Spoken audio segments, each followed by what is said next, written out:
side or my I've got to front. roll. Of course, you can't roll.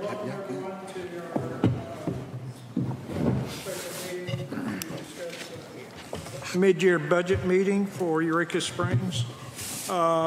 We kind of we didn't postpone it, but we distributed it 2 weeks ago for the council to look at it over this week.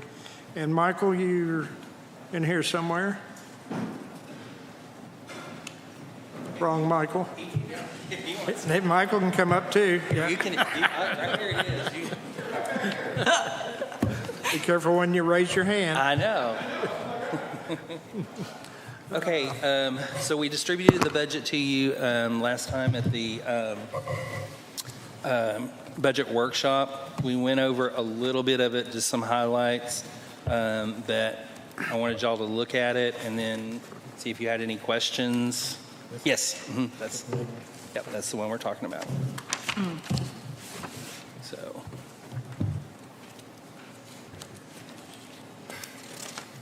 Anybody have any questions about anything?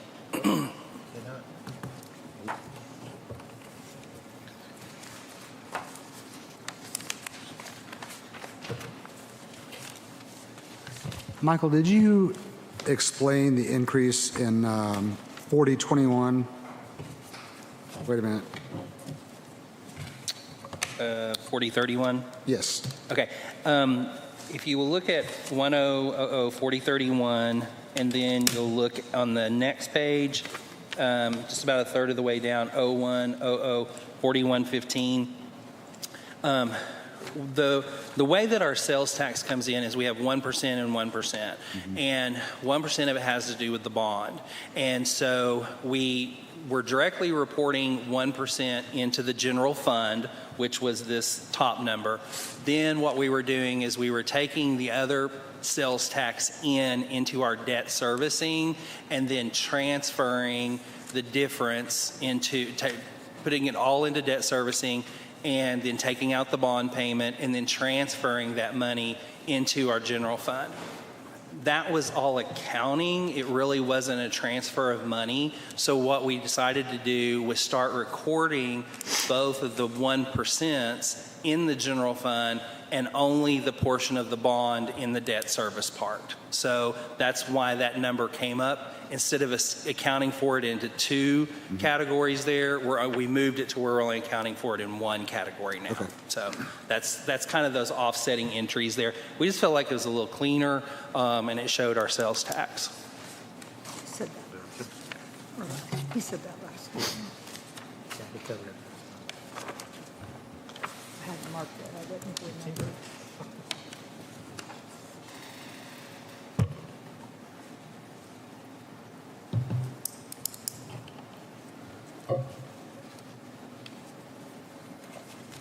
How do y'all feel about the additional money for the computer,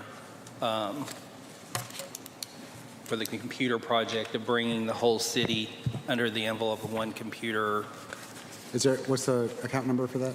It's mixed in here. It's a total of $80,000. Oh, you talked about it last time, right? Yes, we talked about it. It's a total of $80,000. It's actually going to be about $84,000.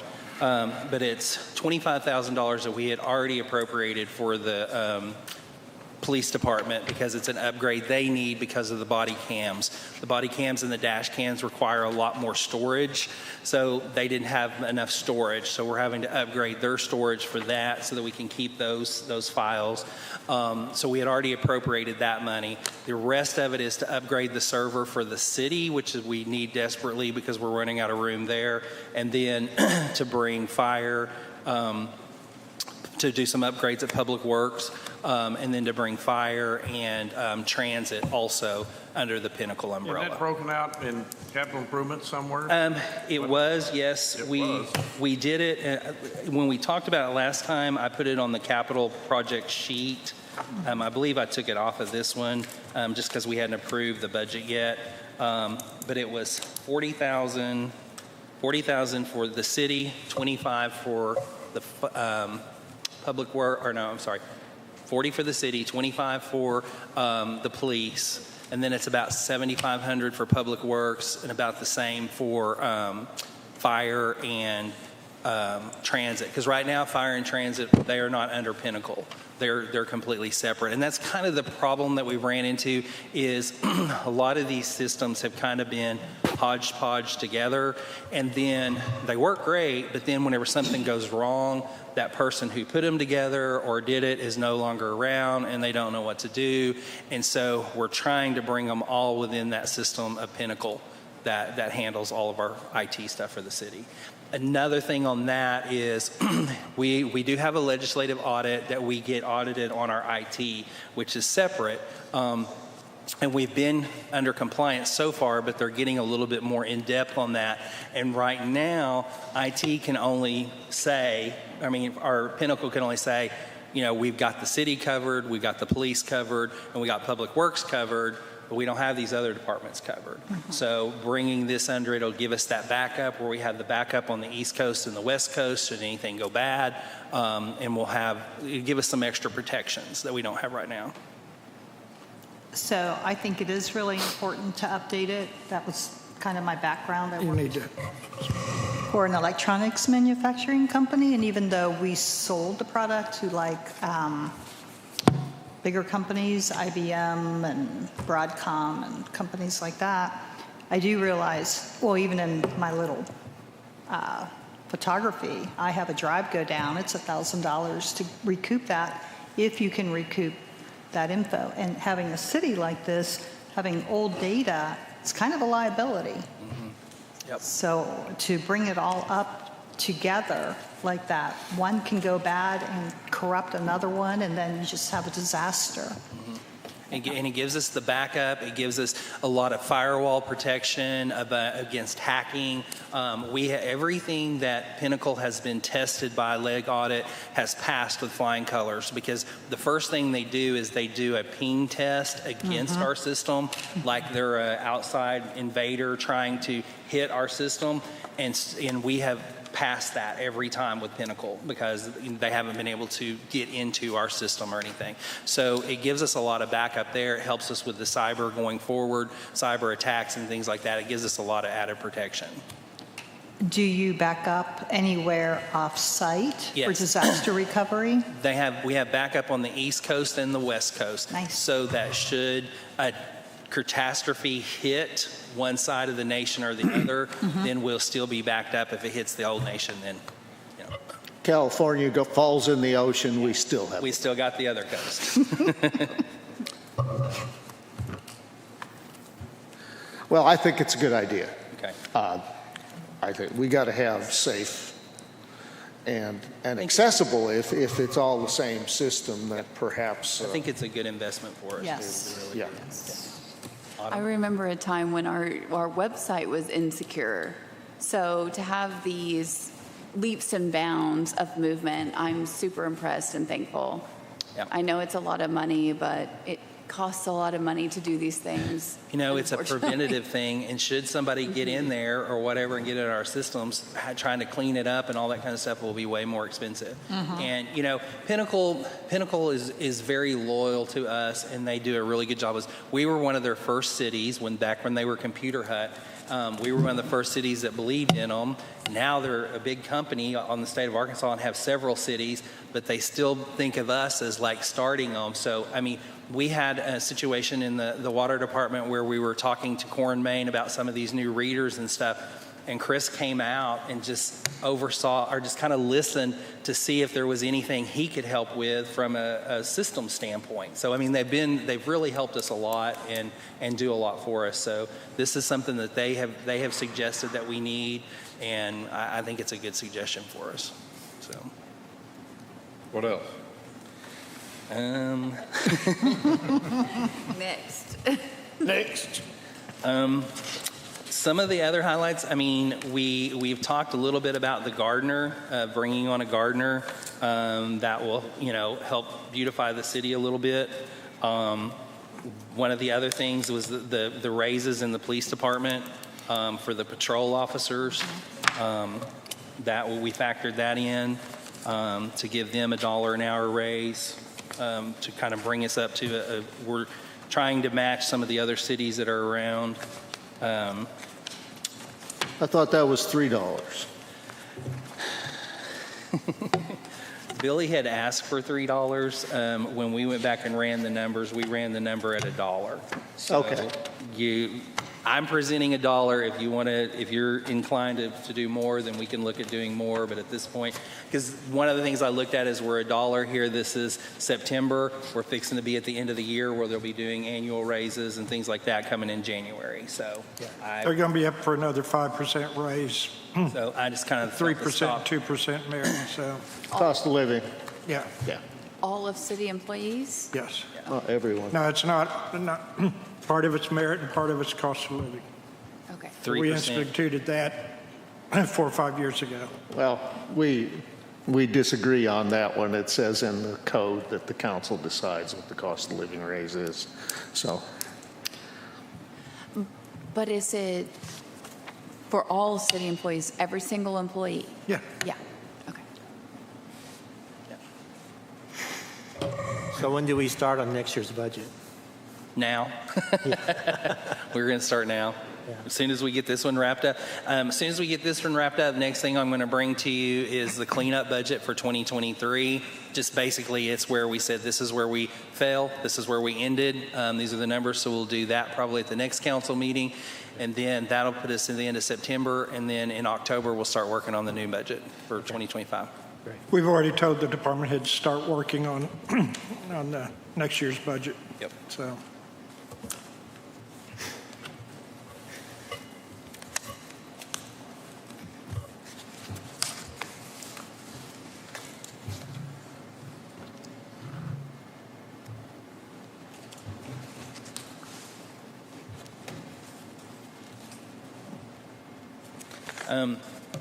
One of the things that I did kind of want to point out here is we did receive quite a bit of money back on page 10 of 24. If you'll see in the street department, we've been getting some of the money back from the TAP grant that we, from the sidewalk that was built in 23.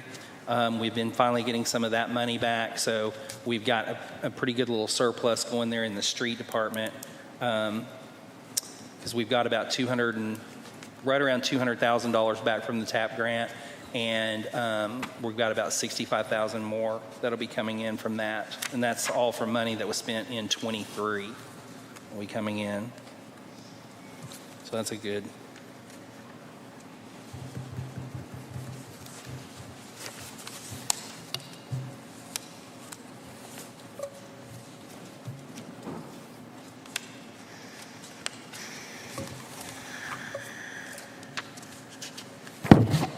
What I like about Michael, if we don't see it, he'll point it out anyway. So.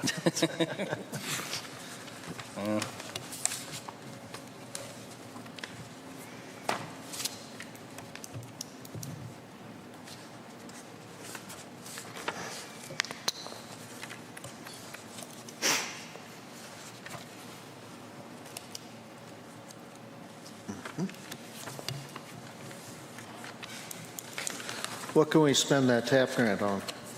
Simon wants a new backhoe. Probably needs one. Yeah. You're digging a lot of I ditches. thought we ordered it. He's supposed to be ordering one. Yeah, we have one. We actually do have one approved in this year's capital expenditures, so it's already been approved in here, and it's going to come out of the street fund. So, yeah, so that'll help pay for it. We have probably our balance in our street fund is right at about $1 million. So we have about $1 million in our street fund. So.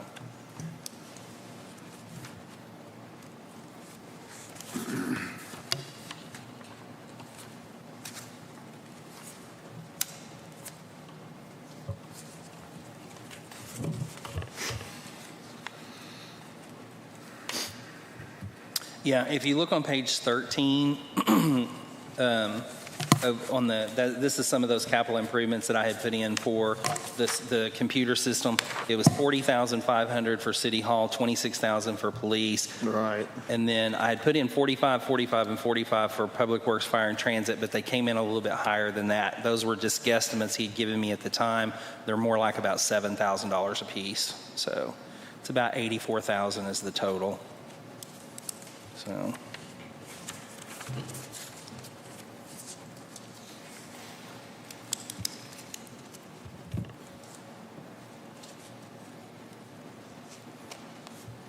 Other than that, a lot of it is just kind of moving money around to, you know, some things we were able to lower, some things we had to raise. It's, you know,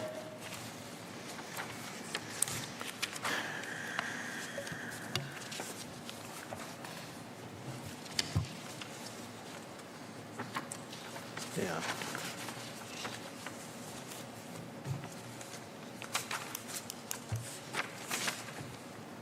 we didn't, as far as sales tax operating, we combined those two, but we didn't raise it any. So let me see where we're at right now. And I also have my August or my July number, so if you have any questions about where we're at on something, I can tell you that too. Yeah, I see that.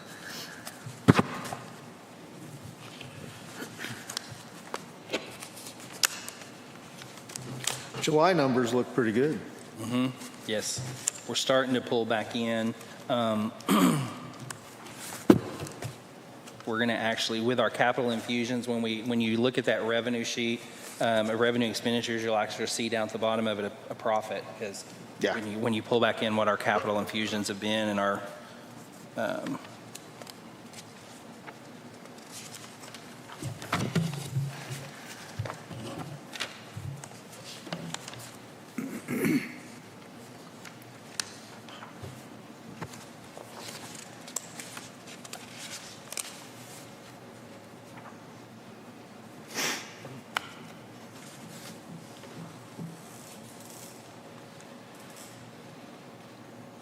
Michael, I have a question for you. Sure, David. And I know this, I asked this last time, and I think you told me it couldn't be done, but I'm going to continue to ask it in hopes that maybe something can be done, is that if by chance our A&P tax goes away, can you forecast what this may look like for 2025? we're probably going to have to do more of not just a 2025 forecast, but we're probably going to have to do a 2 or 3 year forecast, because right now, you know, we're still putting out advertisement and everything, and you're going to have that through the end of the year. So you're going to have some benefit from that next year and what they're, I mean, they've still got money in their advertising budget, I believe. They've still got extra money. So there's going to be some questions about what happens to that money. Are they going to have, if the CAPC is dissolved by the end of the year or at the end of the year, does that money, where does that money go? And so that's going to have to be a question. If that comes to the city, then that's something we can factor into a marketing budget going forward for, you know, that will help us for a couple of years or a year or so. So it's going to probably be, it's not going to be something that's going to be immediate, like January 1, this is going to happen. We're probably going to have to look at some models and see that how much we expect it to go down in 25, 26, 27, 28, kind of as the huge advertising budget trickles down. So that's probably going to be a forecasting. That's probably something we're going to have to build some models and forecast it out and see how long we think we can maintain at this level. Because if you look at our taxes, we're up, you know, over where we were at in 23, up where we were at in 22. So we've progressively been growing in our taxes every year for the city. So that's something that we'll have to model out and forecast and see, because it's going to be hard to determine what the direct impact of not having that marketing is without being able to go out there and say, this tourist bought this product and spent this much because they saw this ad over here, versus this tourist came in because they always come here or because of word of mouth, or because that's going to be the hard part. Well, I'm not even really concerned about the advertising. I'm more concerned with that 3% goes away. How does that 3% affect the city of Eureka Springs with its revenue collection? It doesn't. It doesn't. It won't affect the city as far as our revenue goes, because our taxes are different. No. You're not understanding what I'm saying. That 3% goes away from tourists, the tax collection. That will have a direct impact on sales tax and revenue that we get from those things, like the alcohol, food, lodging. How it will affect it is a decreased number of people. Exactly. Decreased number of sales. So decrease in revenue. Right. it'll be a decrease in revenue, but that's what we're trying to say is we don't know how much that's going to impact of, like, if we say we have 1 million visitors this year when we're fully advertised. Next year, will we still have 1 million visitors, or will we have 800,000 visitors, or will So- we have 500,000? When you build your model, can you just take, let's use 2024 numbers, or 23, whatever number you want to use, as total dollars collected and build your model off of that? We'll take it. That way you don't have to worry about where they came from, Yeah. how long they stayed, so forth and so on. Right. We'll probably look back at different years and see it'll probably regress back to smaller amounts. And that's going to, we're able to build this budget over the amount of money that we have coming in. If that's going to be reduced, then we're going to have to reduce this budget, which in overall is going to reduce, raises, salaries, things we can buy, and also headcount. We're kind of getting sidetracked onto Yeah, future sorry. budgets as opposed to the mid-year budget. So if we can keep it to the mid-year budget. I understand that, but are we prepared at all to take care of the odd expenses if this does happen? That's a future, we'll be discussing that when we work our budget. This is strictly mid-year budgets. So let's For the rest of this don't get sidetracked. Yes, a little the bit- election will be over with by the time we do the budget, Right. and that's when we can, And a little segue, right now, we don't. We only take care of, I think, the insurance. Yeah. They take care of the utilities and stuff. Mr. McClung? Yeah, we don't even know what we're allowed to do as far as the city, as far as putting money into advertising. Right. There may be restrictions there even, so, I mean, it's, There are. it's just, I think by ordinance, we can create a advertise. Let's go back to the mid-year. But you're right. Yes, let's stick with what we got in front of us. One thing at a time. The good thing is if you look at the bottom number, though, we're not projecting, we have, increased some of our revenue, we've increased some of our expenses, but we're still keeping at a good margin there. So.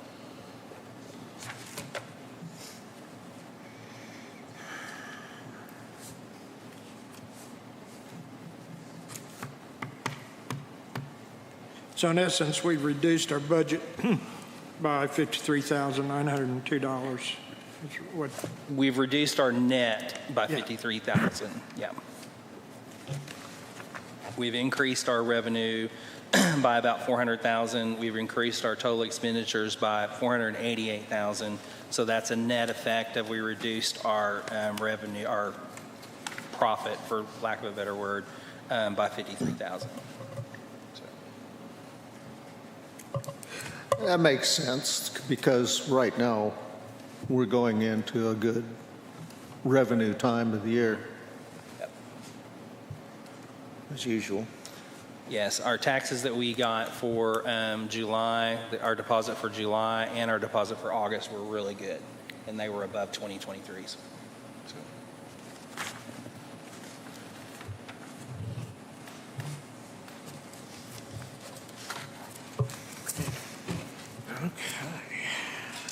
July.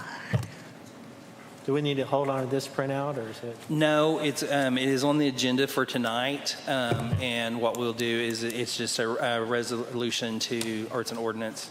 Say ordinance or resolution? Resolution. Yeah, it's a resolution. I forgot. I've done a couple today. It's a resolution to just accept the mid-year budget adjustments. So we do 3.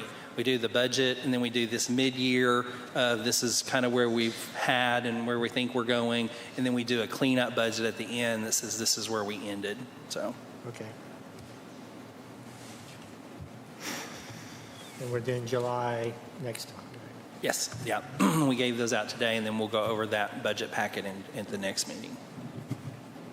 It looks pretty good.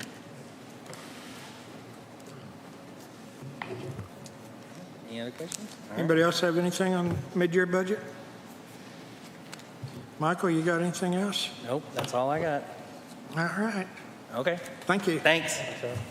If there's nothing else, then we'll go ahead and adjourn until our regular 6 o'clock meeting. Sounds good. Okay.